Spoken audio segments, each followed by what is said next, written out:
На терасата режа си диня. До мен братовчедът лежи като гмуркиня. Пот капе от челото, жегата е зла, а котката ближе е лед.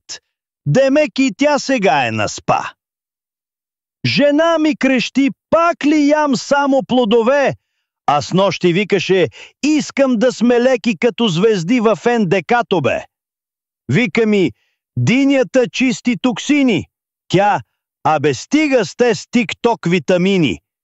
После ми вади буркан с лютеница и пита, диня с боб ще мине ли за диета честита? Присмях се, ама тихо, че хвърля точилка, веднъж я ядоса и летях с тенджера покрай люлката. Накрая заспа с кората на диня. Аз си сипах малко вино, ей така за богиня. Погледнах към залеза с чувство на поет и казах, живота е диня. Хубав е, ако не падне